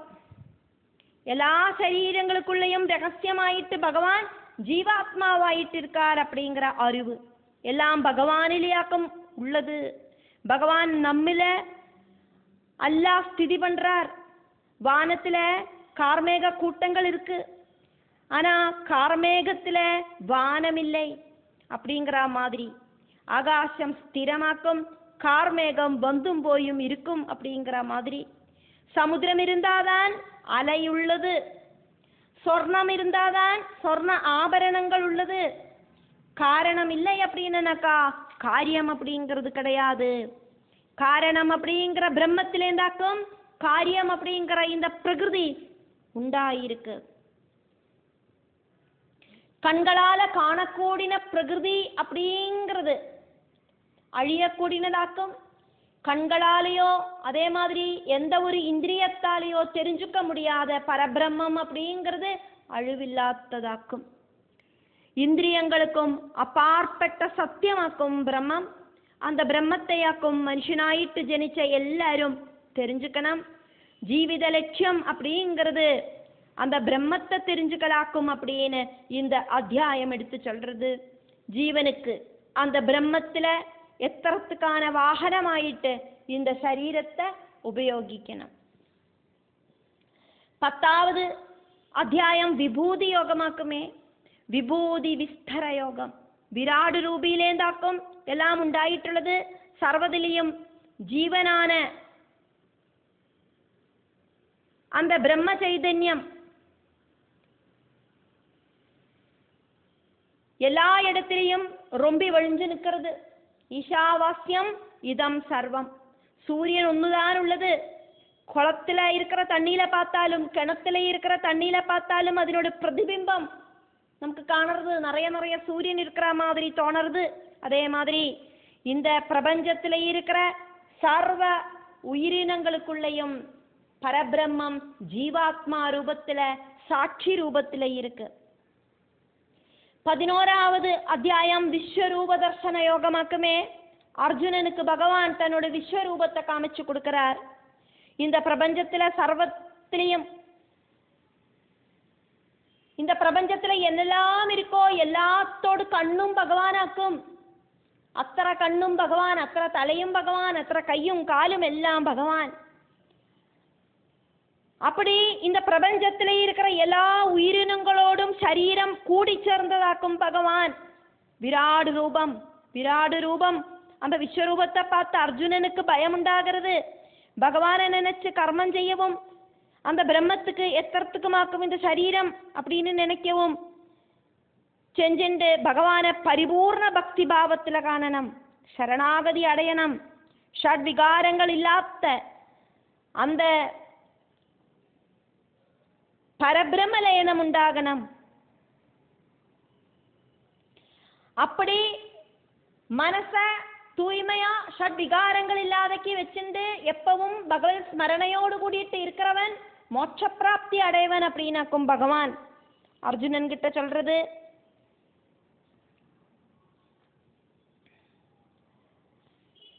பிரகிருதி விஷயங்களிலேந்து சங்கம் விட்டவன் நிசங்க அவஸ்தைய பிராபிப்பன் அப்படின்னு பகவான் சொல்றார். 12வது அத்தியாயம் பக்தி யோகமாக்கும். பகவானில பக்தி வச்சு கீர்த்திச்சு உபாசிக்கணும். மனசாவாஜா கர்மனா ஆரையும் நோகடிக்காம இருக்கிறதாக்கும் யதார்த்த பக்தி யோகம். கருணாதயை இதோடு கூடிட்டு செல்ஃபிஷ் ஆகாம அகங்காரம் இல்லாதக்கி சுகதுக்கங்களை சமபாவனையோடு கூடி பார்த்து ரொம்ப பொறுமையோடு கூடி மனசை கண்ட்ரோல் பண்ணிண்டு பகவானில மனசு புத்தி இதெல்லாம் உறப்பிச்சு பகவானை பஜிக்கிறதாக்கும் யதார்த்த பக்தன் அப்படின்னு. அப்படி பஜிக்கிறவனாக்கும் யதார்த்த பக்தன் அப்படின்னு பகவான் சொல்றார். ஷட்விகாரங்கள் மனசுல உண்டாக கூடாது.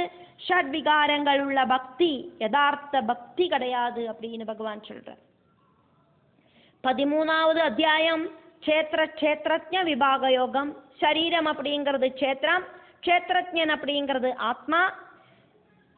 சரீரம் இந்திரியங்களாலேயும் பஞ்சபூதங்களாலேயும் உண்டாக்கப்பட்டதாக்கும். ஆனா ஆத்மா அப்படிங்கிறது இந்திரியங்களுக்கும் பஞ்சபூதங்களுக்கும் அப்பாற்பட்டதாக்கும். ஆத்மாவுக்கு ஒருபோதும் பந்தனம் அப்படிங்கிறது இல்லை. எல்லா இந்திரியங்களையும் பிரகாசிப்பிக்கிறது ஆத்மாவாக்கும். ஜனனம் மரணம் வார்த்தக்கியம் யௌவனம் கௌமாரம் வியாதி இதெல்லாம் நம்ம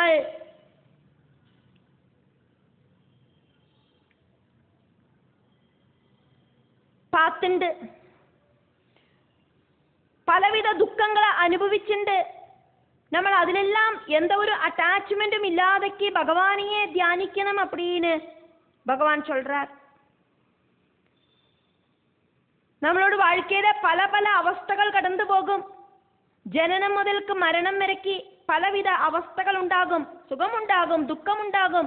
നമുക്കേ பார்த்தானா ശരീരത്തിലെ വാർദ്ധക്യം ഉണ്ടാകും, യൗവനം കൗമാരം ഉണ്ടാകും. சுகமாக இருக்கிறவா திடீர்னு பார்த்தானா நோய் நொடியோடு கூடி படுத்துக்கிறா. நோய் நொடியில இருக்கிறவா திடீர்னு பார்த்தானா எழுந்துட்டு ஓடுறா. இதெல்லாம் பகவானோட லீலா விலாசங்களாக்கும் அப்படின்னு நினைச்சுண்டு எதிலையும் எந்த ஒரு அட்டாச்மெண்ட்டும் இல்லாதக்கு பகவானையே தியானிக்கணும் அப்படின்னு பகவான் இந்த க்ஷேத்ரஜ்ஞ விபாக யோகத்துல சொல்றார். உனக்குள்ள ஆத்மாவா இருக்கிறதும் நானாக்கும், உன்னோடு மனச ஆத்மாவான என்னில உறப்பிக்கணும் அர்ஜுனா அப்படின்னு பகவான் சொல்றார். இந்த சர்வ உயிரினங்களுக்குள்ள இருக்கிற ஆத்மாவும் நானாக்கும், பரபிரம்மம் நானாக்கும் அப்படின்னு பகவான் சொல்றார். 14வது அத்தியாயம் குணத்ரய விபாக யோகம். சத்குணம், ரஜோகுணம், தமோகுணம் இப்படி இருக்கிற குணங்களை இதுல எடுத்து சொல்லப்படுறது. சத்குணம் சரியான ஞான மார்க்கம், ஞானத்துக்கான சரியான மார்க்கம் சத்குணத்தை வளர்த்தி எடுக்கலாக்கும். சத்குணத்தை இன்க்ரீஸ் பண்ண பண்ண நமக்கு ஞானம் அப்படிங்கிறது வந்து சேரும். சத்குணம் கூடி கூடி நமக்கு ஞானத்துல நம்மளை கொண்டு போய் எத்திக்கிறது. ஏது சரி ஏது தவறு அப்படின்னு நமக்கு போதம் உண்டாகிறது. பிரபஞ்சம் அப்படிங்கிறது அழியக்கூடின ஒன்னாக்கும், பரபிரமம் அழியாத்ததாக்கும் அப்படின்னும் நம்ம தெரிஞ்சுக்கிறோம். ரஜோகுணம் ஷட் விகாரங்களை உண்டாக்குறது, தமோகுணம் நமக்கு அஜ்ஞானத்தை உண்டாக்குறது. ரஜோகுண தமோகுணங்களை உபேட்சிச்சவனுக்கு சத்குணம் கூடி கூடி வருது. இந்த சத்குணம் கூடனமாக்குமானா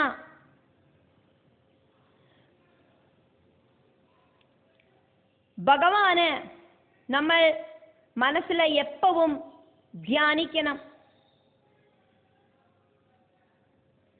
சுகதுக்கங்கள், அதே மாதிரி மண்ணாங்கட்டை, தங்கம், கயறு, பாம்பு, அதே மாதிரி நிந்தனை, ஸ்துதி, பிரியம், அப்பிரியம் இப்படியெல்லாம் இருக்கிற துவைத பாவங்களை அத்வைதமாயிட்டு சமபாவனையில காணணும்.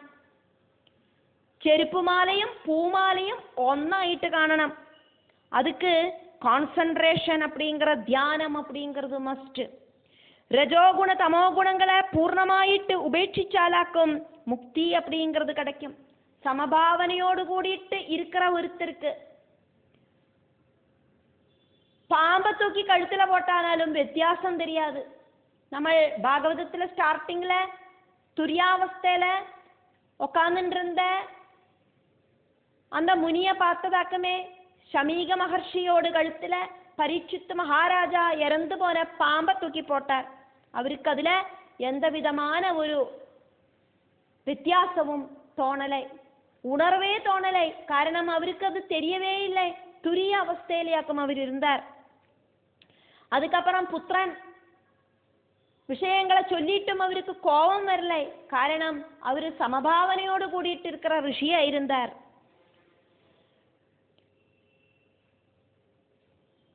அதனால மனச சமபாவனையோடு கூடி வச்சுக்கணும் அப்படின்னாக்கும் பகவான் இங்க சொல்றார். அப்படி இருந்தாதான் முக்தி பாவம் அப்படிங்கிறது கைவரும். 15வது அத்தியாயம் அப்படிங்கிறது புருஷோத்தம யோகமாக்கும். ஈஸ்வரன் தான் சரீரத்தோடு உள்ள இருக்கிற எல்லா பிரவர்த்தனமும் நடத்துறார். பிளட் சர்க்குலேஷன் ஆகிறது.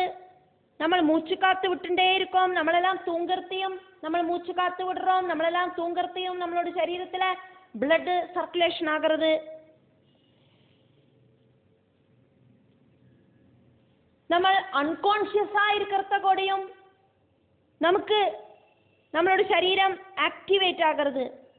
அப்படி இருக்கிற அவஸ்தையிலையும் நம்மளை ஆக்டிவேட் பண்ணுற அந்த சக்தியாக்கும் ஈஸ்வர சைதன்யம்.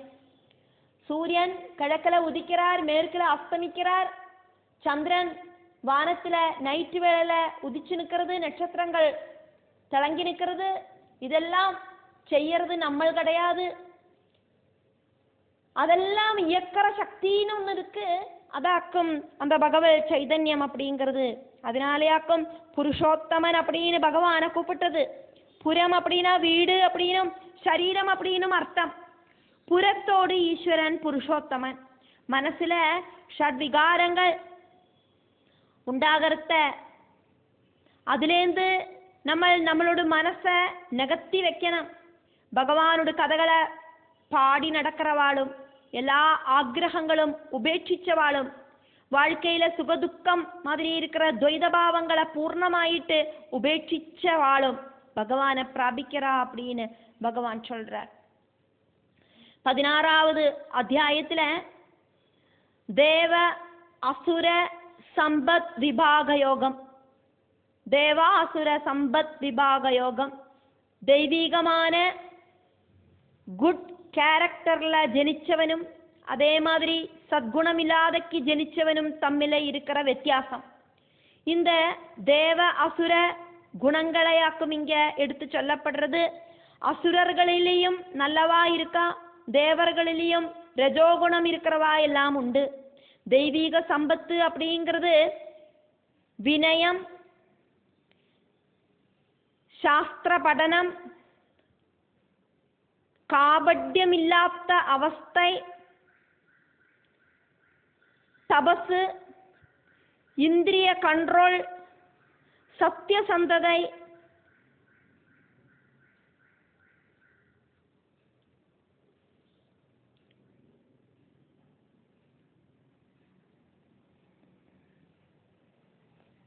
கோபமில்லாத அவஸ்தை, நிஷ்கலங்கதை, மனசாவாஜா ஆரையும் உபதிரவிக்காம இருக்கிறது, இதெல்லாம் ஆக்கும். இதெல்லாம் இல்லாத அவஸ்தையாக்கும் ஆசுரிக சம்பத்து. அபிமானம், அகங்காரம், குரோதம், அஜ்ஞானம், இப்படி இருக்கிற துவைதபாவம், எல்லாரையும் உபதிரவிக்கிற சுபாவம் மனசாவாஜா கர்மனா அவளுக்கு உண்டாகும். எப்பவும் தெய்வீக சம்பத்து வளர்த்தி எடுக்கிறதுக்கு முயற்சி பண்ணணும் அப்படின்னாக்கும் இங்க சொல்லப்படுறது. ஆசுரிக குணங்களை பூர்ணமாயிட்டும் தெஜிக்கணும். அசுர குலத்துல ஜனிச்ச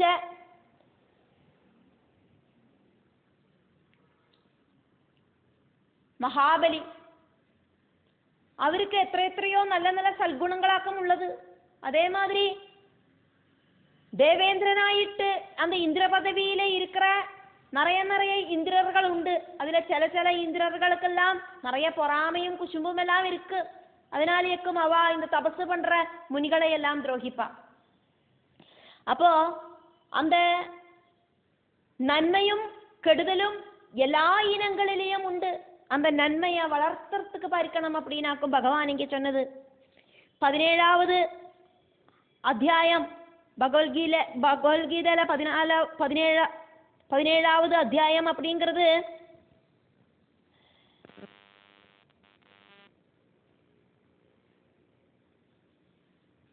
ஸ்ரத்தாத்ரய விபாக யோகம். பக்தி அப்படிங்கிறது 3 டைப்பு: சாத்விகம், ராஜசிகம், தாமசிகம். எல்லா விஷயங்களிலையும் இப்படி 3 டைப்பு விஷயங்கள் எல்லாம் இருக்கு.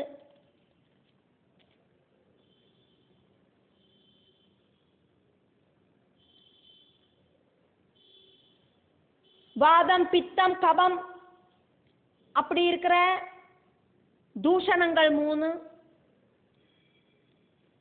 இந்த மாதிரி இருக்கிற வாத பித்த கபம் ஈக்குவலா இருந்தா நோய் அப்படிங்கிறது கிடையாது.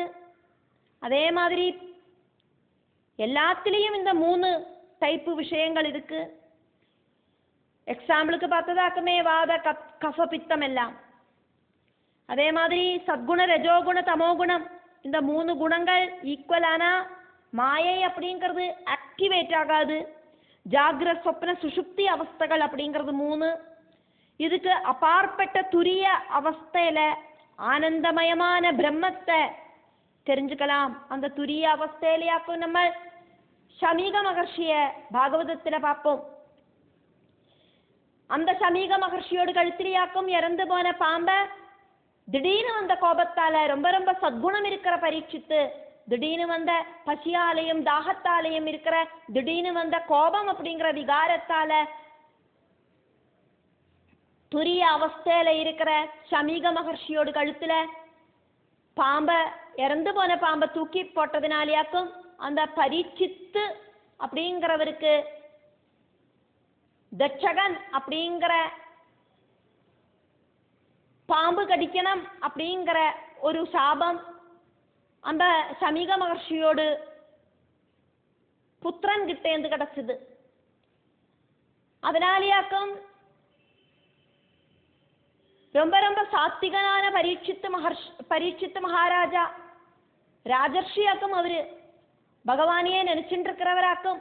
அதனாலேயாக்கும் அவருக்கு இறந்து போறதுக்கு 7 நாள்கள் இருக்கிற டைமில் பகவான் நாராயணன் ஸ்ரீசுக பிரம்மர்ஷி ஆயிட்டு வந்து பாகவத தத்துவத்தை உபதேசிச்சு கொடுத்து, அந்த சரீரத்துக்கு தான் நாசம் உள்ளது, உன்னோட ஜீவனுக்கு நாசம் இல்லை அப்படின்னு அந்த ஆத்மாவுக்கு பயமில்லாத அவஸ்தைய உண்டாக்கினது.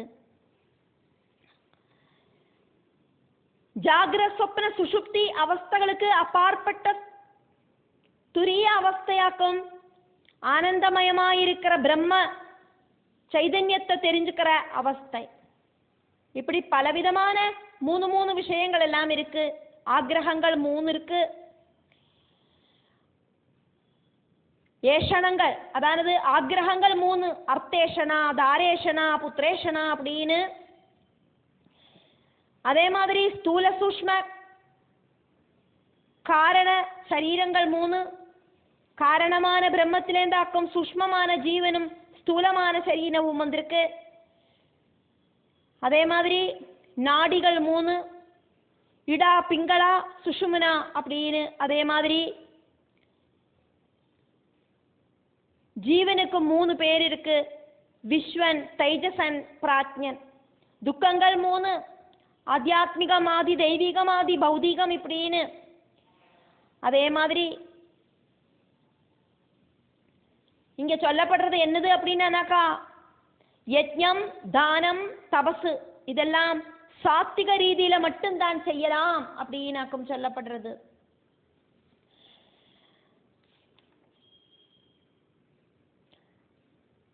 சாத்விகம், ராஜசிகம், தாமசிகம்னு இருக்கே, அப்படி 3 குணங்கள் உள்ளதுல பக்தி அப்படிங்கிறது சாத்விகம், ராஜசிகம், தாமசிகம்னு இருக்கே, அதுல சாத்விகமான ரீதியில மட்டும்தான் யஜ்ஞம், தானம், தபசு எல்லாம் செய்யலாம் அப்படின்னாக்கும் இதுல சொல்லப்படுறது. 17வது அத்தியாயம் அப்படிங்கிறது மோட்ச சந்நியாச யோகமாக்கும். சந்நியாசம் அப்படின்னாக்கா என்னது அப்படின்னு சொல்லப்படுறது, ஞானம், கர்மம், கர்மம் செய்யறவன், இதெல்லாத்தையும் இந்த அத்தியாயத்துல சொல்லப்படுறது. சாத்விகமான ஞானம், சாத்விகமான கர்மம், சாத்விகமான கர்மம் செய்யறவன் இப்படின்னு ஆகணும். ஆசக்தி இல்லாதக்கி, ராகத்வேஷங்கள் இல்லாதக்கி, துவைதபாவம் இல்லாதக்கி, ஞானத்தோடு கூடிட்டு தியானத்தோடு கூடிட்டு நம்ம கர்மங்களை ചെയ്യണം. പ്രതിഫലം ആശപ്പെടാതക്ക് ഏതൊരു കർമ്മവും ഭഗവാനുക്ക് സമർപ്പിக்கிற പൂജை ചെയ്യണം. കർമ്മമില്ലാത്ത ഭാവം വരണം அப்படின்னாக்கா ഒന്നുകൂടെയും അറ്റാച്ച്മെന്റ് ഉണ്ടാകக்கூடாது. മനസ്സை ஜெயிக்கணும். இந்திரியங்களை கண்ட்ரோல் பண்ணினாதான் மனசை ஜெயிக்கிறதுக்கு சாதிக்கும்.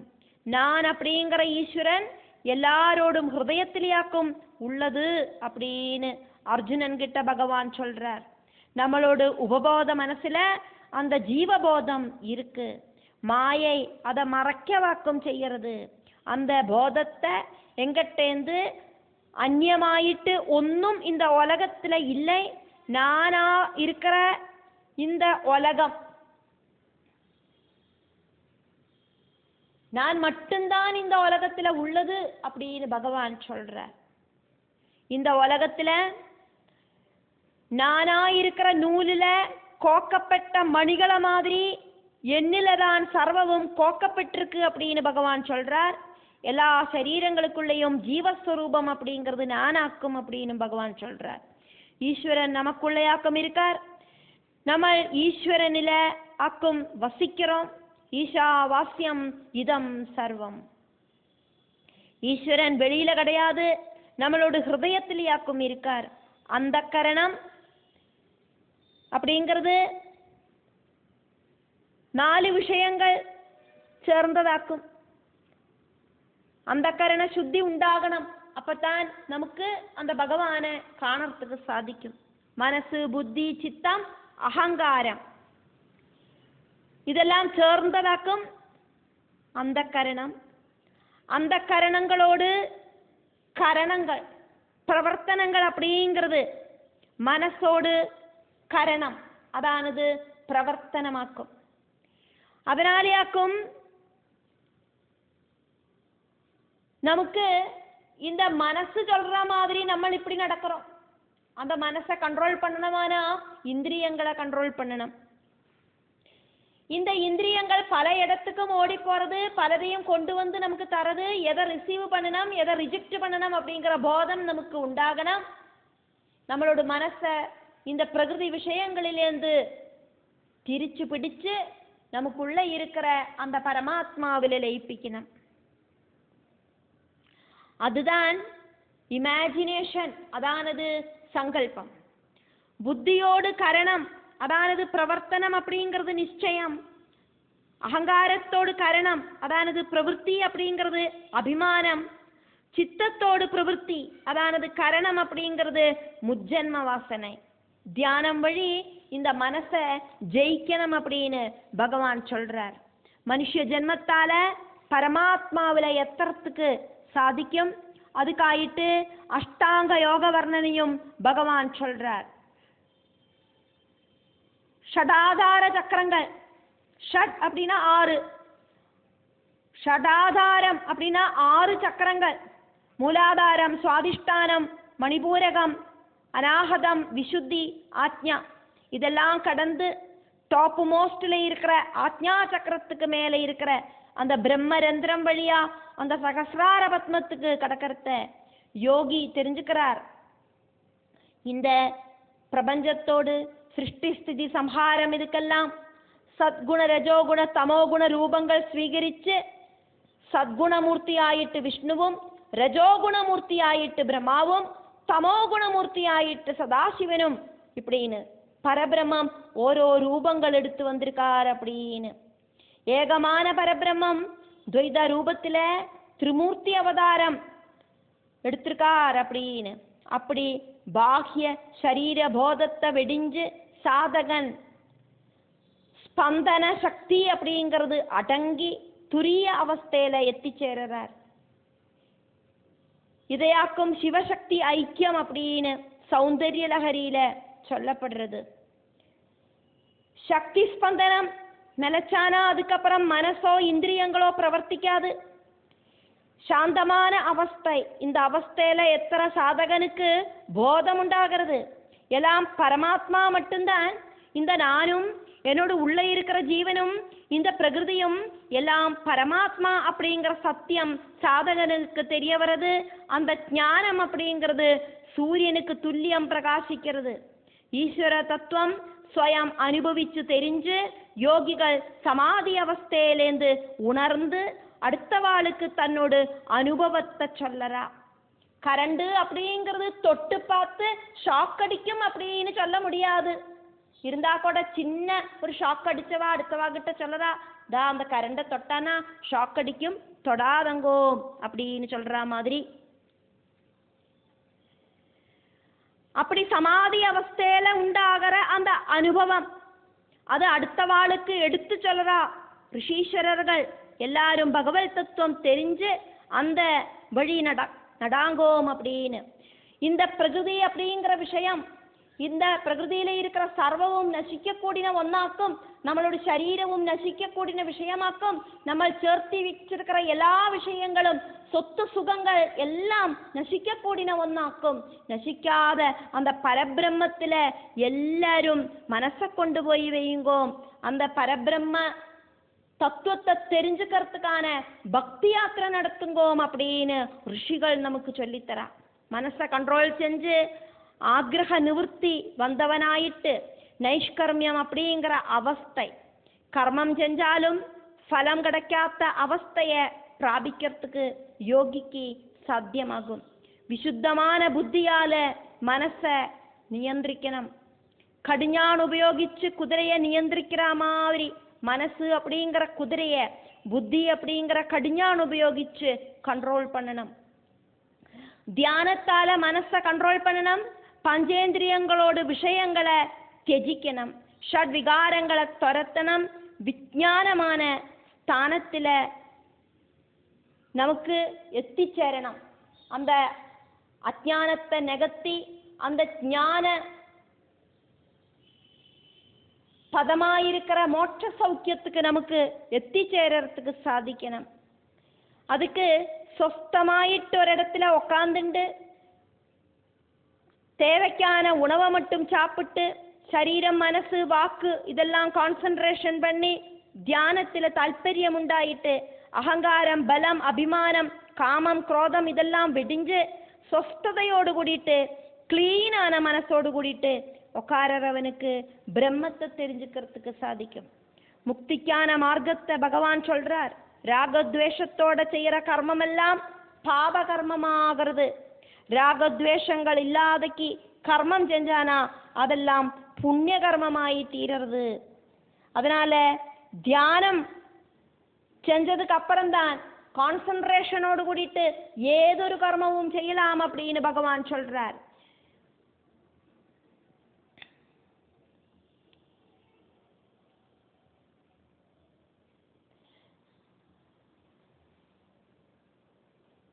ராகத்வேஷ மோகங்களை இல்லாம பண்ணிண்டு கர்மயோகம் பக்தி யோகம் ராஜயோகம் ஞான யோகம் எல்லாம் அபியாசிக்கணும். இந்த 4 யோகங்களும் ஒரு சேர செய்யணும். இந்த 4 யோகங்களும் ஒரே டைம்ல அனுஷ்டிச்சாதான் மட்டும்தான் முக்தி கிடைக்கும். அதையாக்கும் பகவத்கீதையில டீட்டெயில் ஆயிட்டு நமக்கு பகவான் சொல்லித்தரார். அதனால தியானாவஸ்தையில இருக்க சொல்றார், மனசை கண்ட்ரோல் செய்யறதுக்கு சொல்றார், பாவங்களை துரத்தி அடிக்கிறதுக்கு சொல்றார், புண்ணியங்களை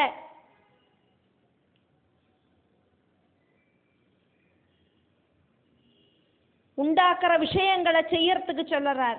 மனசா வாஜா கர்மனா நல்லதை மட்டும் செஞ்சு நல்லதை மட்டும் சிந்திச்சு நல்லதை மட்டும் பிரவர்த்திக்கணும் அப்படின்னாக்கும் பகவத்கீதை நம்மளை படிப்பிக்கிறது. எல்லா உபனிஷத்துகளும் நம்மளை பகவானோடு டாப் மோஸ்ட் ஸ்தானமா இருக்கிற அந்த மோட்சாவஸ்தைக்கு நம்மளோட ஜீவனை நயிக்கிறதுக்கான உபதேசங்களை தரவாக்கம் செய்யறது.